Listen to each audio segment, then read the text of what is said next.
Há muitas moradas na casa de meu pai. Não se turbe o vosso coração.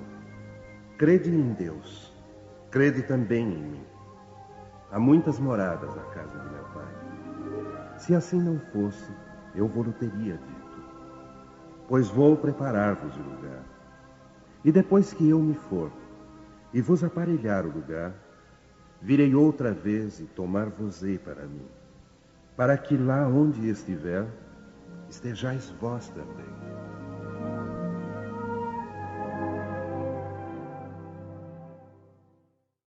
Diferentes estados da alma na erraticidade.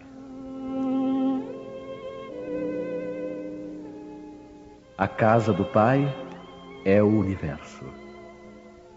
As diferentes moradas são os mundos que circulam no espaço infinito, oferecendo aos espíritos desencarnados estações apropriadas ao seu adiantamento. Independentemente da diversidade dos mundos, essas palavras podem também ser interpretadas pelo estado feliz ou infeliz dos espíritos na erraticidade.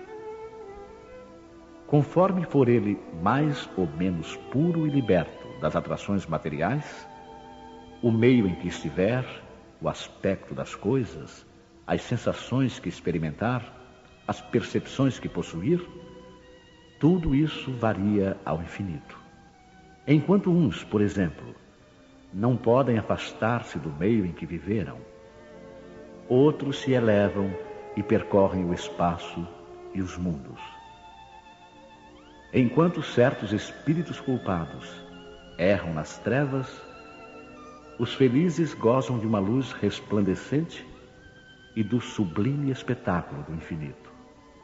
Enquanto, enfim, o malvado, cheio de remorsos e pesares, frequentemente só, sem consolações, separado dos objetos da sua afeição, geme sob a opressão dos sofrimentos morais, o justo, junto aos que ama, goza de uma indizível felicidade.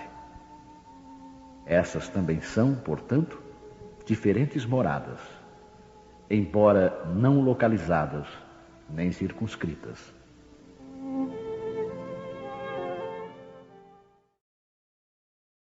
Diversas categorias de mundos habitados.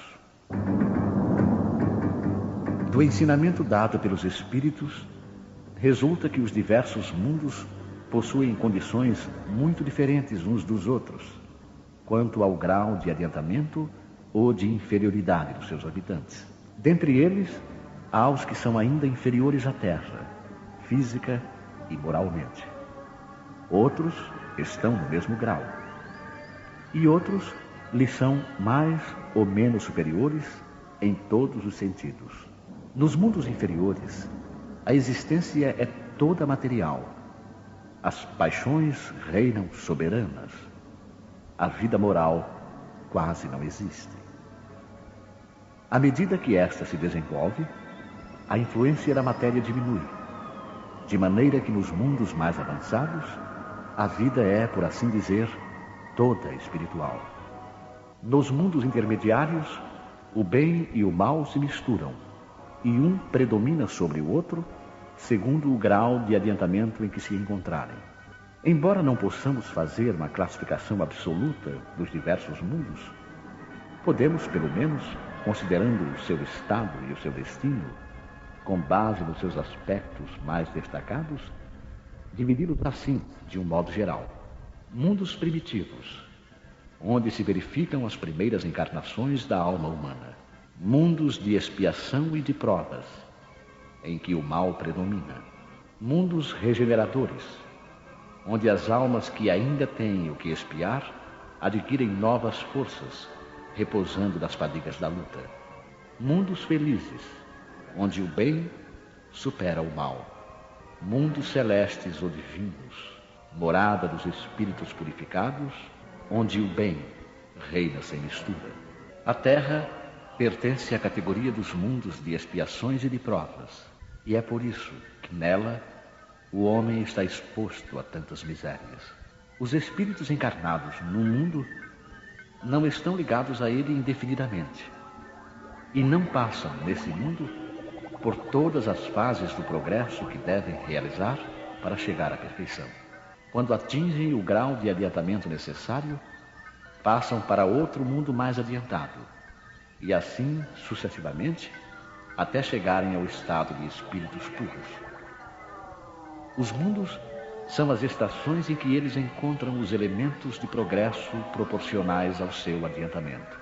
É para eles uma recompensa passarem a um mundo de ordem mais elevada, como é um castigo prolongarem sua permanência num mundo infeliz ou serem relegados a um mundo ainda mais infeliz, por se haverem obstinado no mal.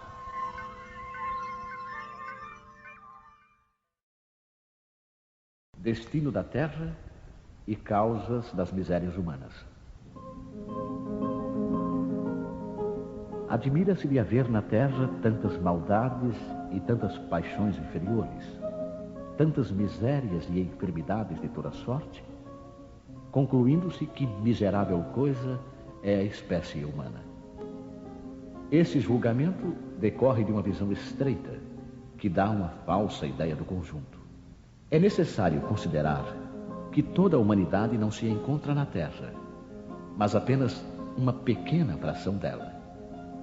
Porque a espécie humana abrange todos os seres dotados de razão que povoam os inumeráveis mundos do universo.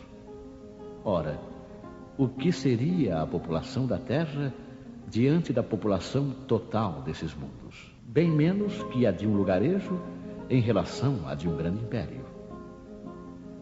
A condição material e moral da humanidade terrena nada tem, pois, de estranho se levarmos em conta o destino da Terra e a natureza de sua população.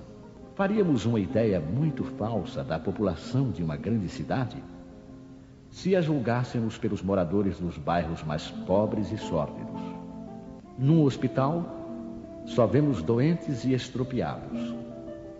Numa galé, vemos todas as torpezas, todos os vícios reunidos. Nas regiões insalubres, a maior parte dos habitantes são pálidos, fracos e doentes. Pois bem, consideremos a Terra como uma rabalde, um hospital, uma penitenciária, um pantanal, porque ela é tudo isso a um só tempo. E compreenderemos por que as suas aflições sobrepujam os prazeres. Porque não se enviam aos hospitais as pessoas sadias, nem às casas de correção os que não praticaram crimes. E nem os hospitais, nem as casas de correção são lugares de delícias. Ora, da mesma maneira que numa cidade toda a população não se encontra nos hospitais ou nas prisões, assim a humanidade inteira não se encontra na Terra. E como saímos do hospital quando estamos curados e da prisão quando cumprimos a pena, o homem sai da Terra para mundos mais felizes quando se acha curado de suas enfermidades morais. Instruções dos Espíritos, mundos superiores e inferiores. Resumo do ensinamento de todos os Espíritos superiores. A classificação de mundos inferiores e mundos superiores é antes relativa do que absoluta, pois um mundo é inferior ou superior em relação aos que se acham abaixo ou acima dele, na escala progressiva. Tomando a Terra como ponto de comparação, pode-se fazer uma ideia do estado de um mundo inferior, supondo os seus habitantes no grau evolutivo dos povos selvagens e das nações bárbaras que ainda se encontram em nosso planeta, como restos do seu estado primitivo. Nos mundos mais atrasados, os homens são, de certo modo, rudimentares. Possuem a forma humana, mas sem nenhuma beleza. Seus instintos não são temperados por nenhum sentimento de delicadeza ou benevolência, nem pelas noções do justo e do injusto. A força bruta é sua única lei. Sem indústrias, sem invenções, dedicam sua vida à conquista de alimentos. Não obstante, Deus não abandona nenhuma de suas criaturas. No fundo tenebroso dessas inteligências, encontra-se latente a vaga intuição de um ser supremo, mais ou menos desenvolvida. Esse instinto é suficiente para que uns se tornem superiores aos outros, preparando-se para a eclosão de uma vida mais plena. Porque eles não são criaturas degradadas, mas crianças que crescem. Entre esses graus inferiores e mais elevados, há inumeráveis degraus. E entre os espíritos puros, desmaterializados e resplandecentes de glória, é difícil reconhecer os que animaram os seres primitivos. Da mesma maneira que no homem adulto é difícil reconhecer o antigo embrião.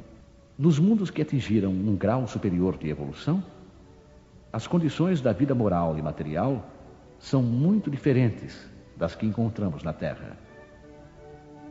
A forma dos corpos é sempre, como por toda parte, a humana, mas embelezada, aperfeiçoada e, sobretudo, purificada.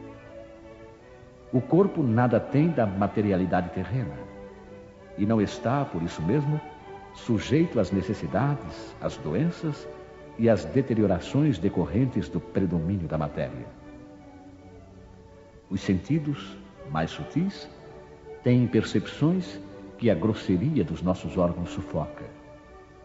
A leveza específica dos corpos torna a locomoção rápida e fácil. Ao invés de se arrastarem penosamente sobre o solo, eles deslizam, por assim dizer, pela superfície ou pelo ar, pelo esforço apenas da vontade, à maneira das representações de anjos ou dos manes dos antigos nos Campos Elíseos. Os homens conservam à vontade os traços de suas existências passadas e aparecem aos amigos em suas formas conhecidas, mas iluminadas por uma luz divina, transfiguradas pelas impressões interiores que são sempre elevadas. Ao invés de rostos pálidos, arruinados pelos sofrimentos e as paixões, a inteligência e a vida esplendem com esse brilho que os pintores traduziram pela auréola dos santos. A pouca resistência que a matéria oferece aos espíritos já bastante adiantados facilita o desenvolvimento dos corpos e abrevia ou quase anula o período de infância. A vida, isenta de cuidados e angústias, é proporcionalmente muito mais longa que a da Terra. Em princípio, a longevidade é proporcional ao grau de adiantamento dos mundos.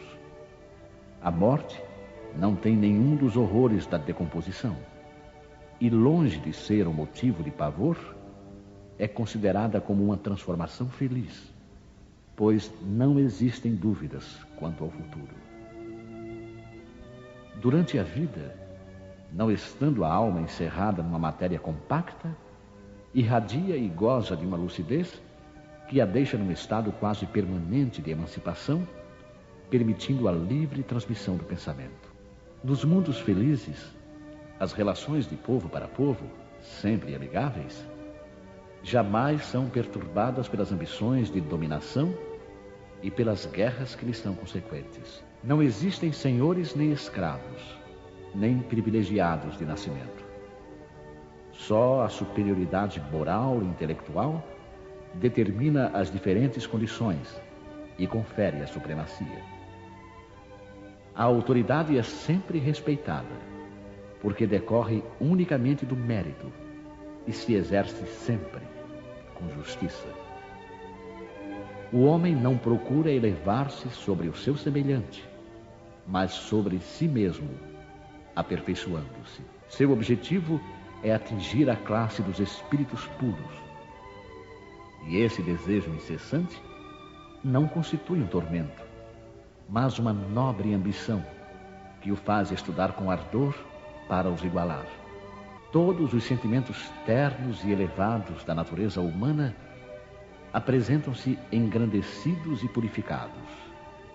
Os ódios, as mesquinharias do ciúme, as baixas cobiças da inveja, são ali desconhecidos. Um sentimento de amor e fraternidade une a todos os homens, e os mais fortes ajudam os mais fracos. Suas posses são correspondentes às possibilidades de aquisição de suas inteligências, mas ninguém sofre a falta do necessário, porque ninguém ali se encontra em expiação. Em uma palavra, o mal não existe.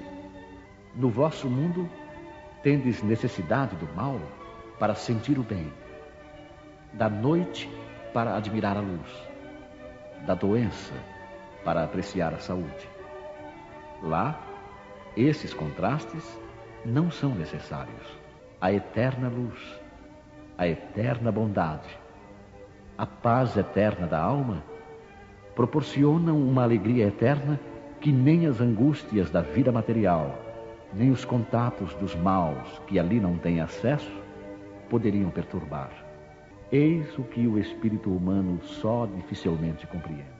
Ele foi engenhoso para pintar os tormentos do inferno, mas jamais pôde representar as alegrias do céu. E isso por quê?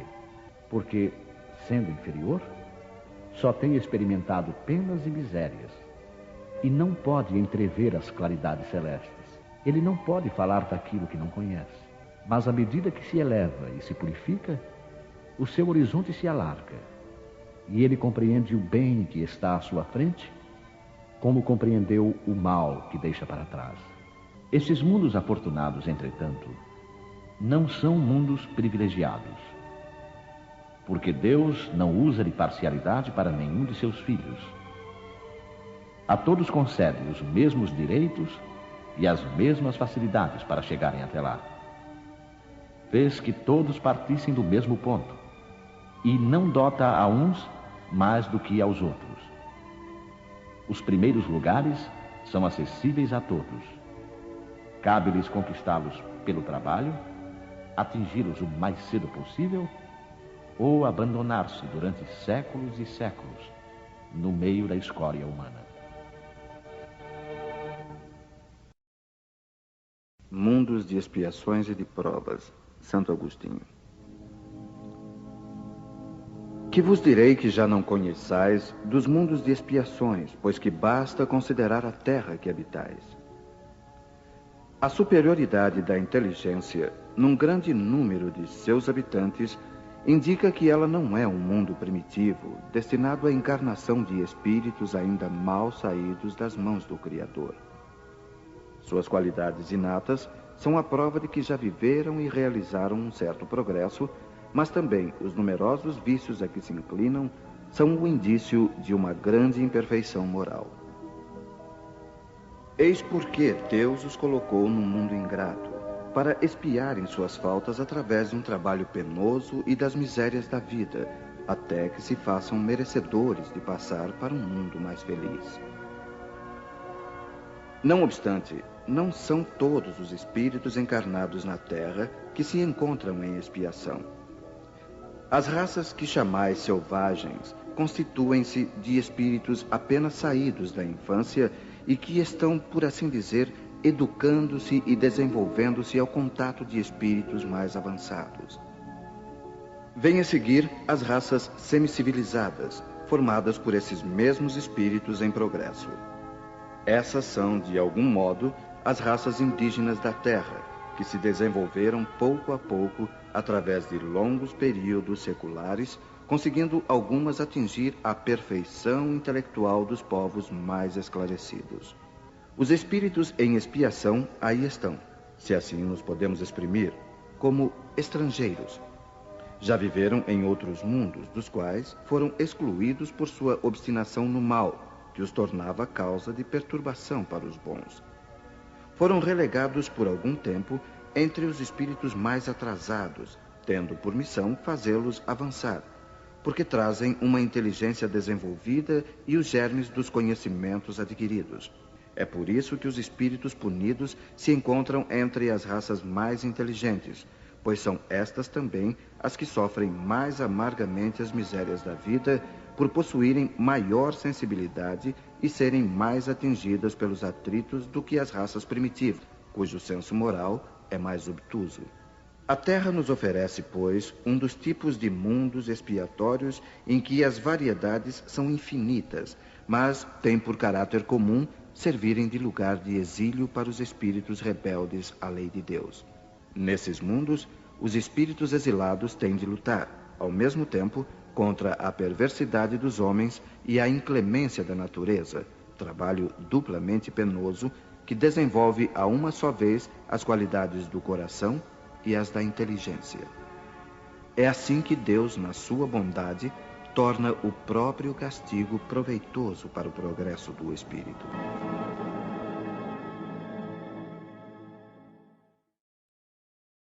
Mundos regeneradores. Entre essas estrelas que cintilam na abóbada azulada, quantas delas são mundos, como o vosso, designados pelo Senhor para expiação e provas? Mas há também entre elas mundos mais infelizes e melhores, como há mundos transitórios que podemos chamar de regeneradores. Cada turbilhão planetário, girando no espaço em torno de um centro comum, arrasta consigo mundos primitivos, de provas, de regeneração e de felicidade. Já ouvistes falar desses mundos em que a alma nascente é colocada ainda ignorante do bem e do mal, para que possa marchar em direção a Deus, senhora de si mesma, na posse do seu livre-arbítrio. Já ouvistes falar das amplas faculdades de que a alma foi dotada para praticar o bem. Mas, existem as que sucumbem.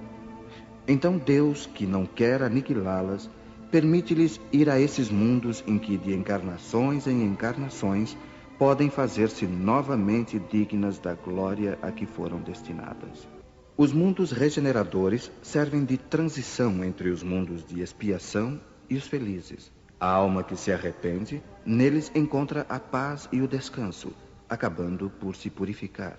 Sem dúvida, mesmo nesses mundos, o homem ainda está sujeito às leis que regem a matéria. A humanidade experimenta as vossas sensações e os vossos desejos, mas está isenta das paixões desordenadas que vos escravizam. Neles não há mais o orgulho que emudece o coração, a inveja que o tortura e o ódio que os asfixia. A palavra amor está escrita em todas as frontes. Uma perfeita equidade regula as relações sociais. Todos manifestam a Deus e procuram elevar-se a Ele, seguindo as suas leis. Nesses mundos, contudo, ainda não existe a perfeita felicidade, mas a aurora da felicidade. O homem ainda é carnal e por isso mesmo sujeito às vicissitudes de que só estão isentos os seres completamente desmaterializados. Ainda tem provas a sofrer, mas estas não se revestem das pungentes angústias da expiação. Comparados à Terra, esses mundos são mais felizes e muitos de vós gostariam de habitá-los porque representam a calma após a tempestade, a convalescença após uma doença cruel. Menos absorvido pelas coisas materiais, o homem entrevê melhor o futuro do que vós. Compreende que são outras as alegrias prometidas pelo Senhor aos que se tornam dignos, quando a morte ceifar novamente os seus corpos para lhes dar a verdadeira vida. É então que a alma liberta poderá pairar sobre os horizontes. Não mais os sentidos materiais e grosseiros, mas os sentidos de um perispírito puro e celeste, aspirando às emanações de Deus sob os aromas do amor e da caridade que se expandem do seu seio. Mas, nesses mundos o homem ainda é falível, e o espírito do mal ainda não perdeu completamente o seu domínio sobre ele. Não avançar é recuar, e se ele não estiver firme no caminho do bem, pode cair novamente em mundos de expiação, onde o esperam novas e mais terríveis provas.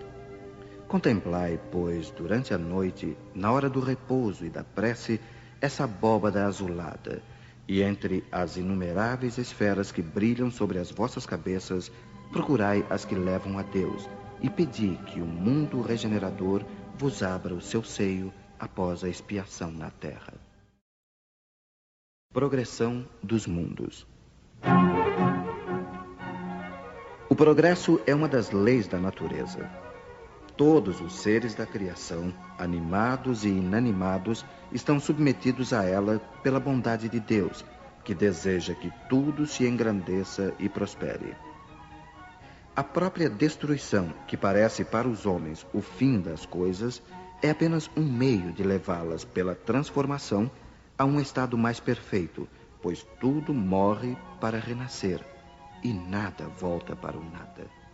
Ao mesmo tempo que os seres vivos progridem moralmente, os mundos que eles habitam progridem materialmente.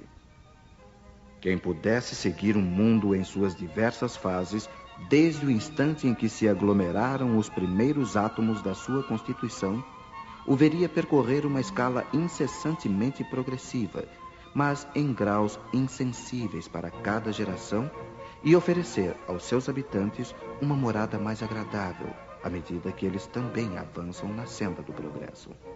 Assim, marcham paralelamente o progresso do homem, o dos animais, seus auxiliares, o dos vegetais e o das formas de habitação, porque nada fica estacionário na natureza. Quanto esta ideia é grandiosa e digna da majestade do Criador! E como, ao contrário, é pequena e indigna do seu poder aquela que concentra a sua solicitude e a sua providência no imperceptível grão de areia da terra e restringe a humanidade a algumas criaturas que o habitam. A terra, seguindo essa lei, esteve material e moralmente num estado inferior ao de hoje e atingirá, sob esses dois aspectos, um grau mais avançado. Ela chegou a um de seus períodos de transformação e vai passar de mundo expiatório a mundo regenerador. Então os homens encontrarão nela a felicidade, porque a lei de Deus a governará.